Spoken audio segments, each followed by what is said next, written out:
Yes, there were times I'm sure you knew.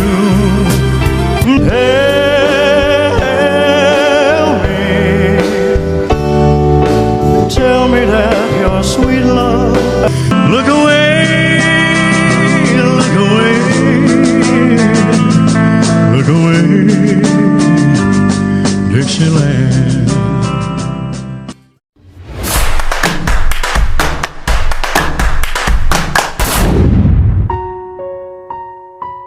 Kamusta mga boss? Welcome sa aking munting channel na kung saan may kantahan na may kwentuhan pa, ang Kanta Kwento. Yo, mga kakwento! Pag-usapan natin yung Lodi na bumuhay kay King dito sa Pinas. Yung pagkumanta, parang bumalik yung 1950s. Yung mga lola nyo naiiyak. Yung mga erpat nyo napapasayaw. Sino pa ba mga kakwento? Si Jerome Evardome, ang Elvis ng Pinas. Hindi to basta gaya-gaya mga kakwento.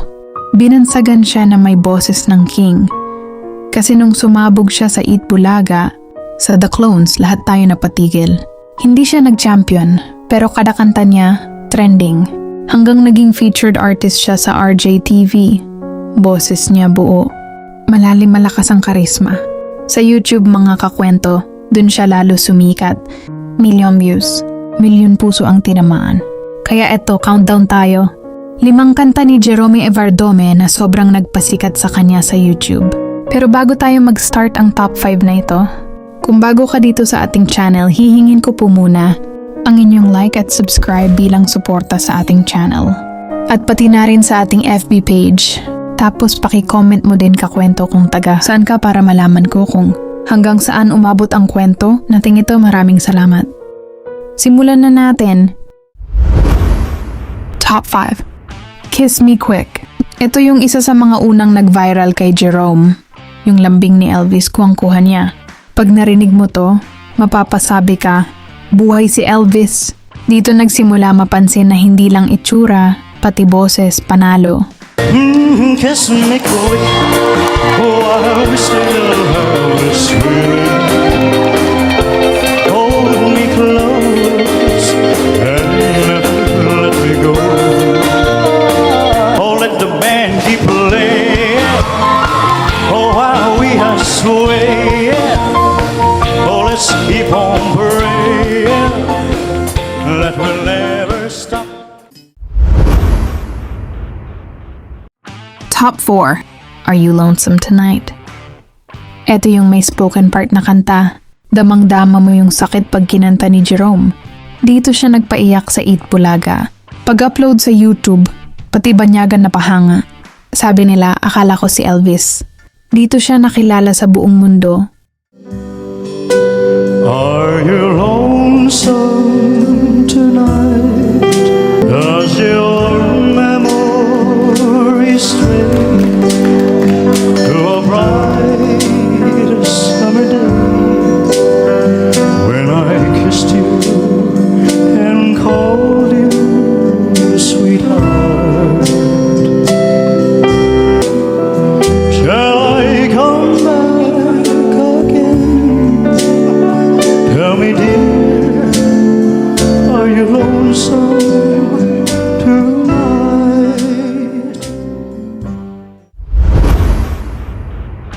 Top 3.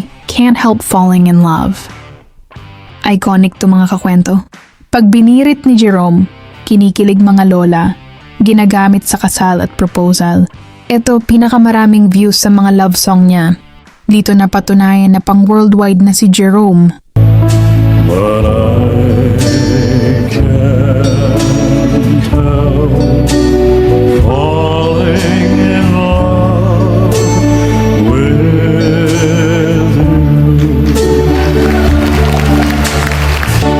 Like a river flows surely to the sea. Some things are meant to be.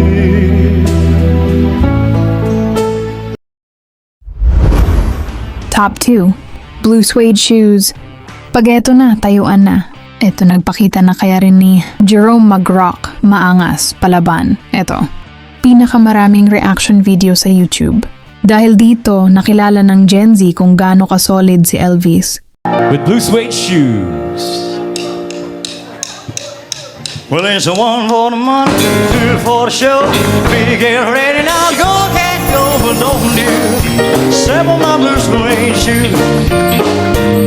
We ain't do anything but lay home on my blue suede shoes.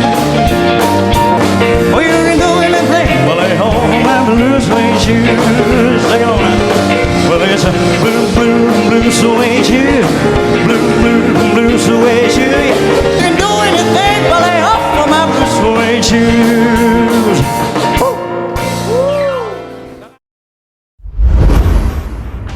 At ang ating top 1. It's Now or Never. Ito na yung numero 1 mga kakwento. Pinakamahirap na kanta ni Elvis, pero binanatan ni Jerome ng walang sablay, malinis, malakas buo. Ito, pinaka-trending na video niya. Dito siya tinawag na Perfect Elvis ng Pinas. Dito siya nakilala sa Amerika at Europe.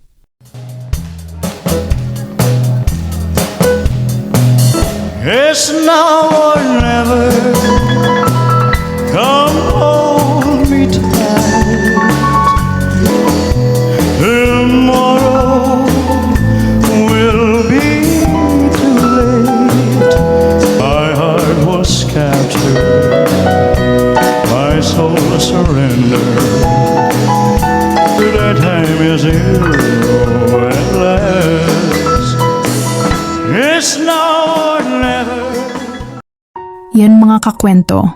Yan yung top 5 na kanta ni Jerome Everdome na bumuhay sa pangalan niya sa YouTube. Pero teka, tama ba top 5 ko? O meron kayong sarili? Baka para sa inyo mas malupit yung Suspicious Minds niya. Baka Jailhouse Rock. Baka Burning Love. Ano top 5 niyo mga kakwento? Lapag sa comment section. Kung na-miss niyo si Elvis at proud kayo kay Jerome at kung bago ka dito sa ating channel, hihingin ko po muna ang inyong like at subscribe bilang suporta sa ating channel. At pati na rin sa ating FB page. Tapos paki-comment mo din kakwento kung taga saan ka para malaman ko kung hanggang saan umabot ang kwento. Nating ito, maraming salamat. At sana mga kakwento ay mag-join kayo sa ating membership. Ito'y 25 pesos lamang upang ma-access nyo ang ating mga special emoji para sa comment section at mga early access sa ating mga content at marami pang iba. Salamat na agad mga kakwento. Salamat sa pagsama sa akin hanggang dito sa dulo ng ating kwento. Muli, ito ang Kanta Kwento na nagsasabing mabuhay ang talentong Pilipino. Kiss me quick while we still have this feeling. Hold me close and never let me go.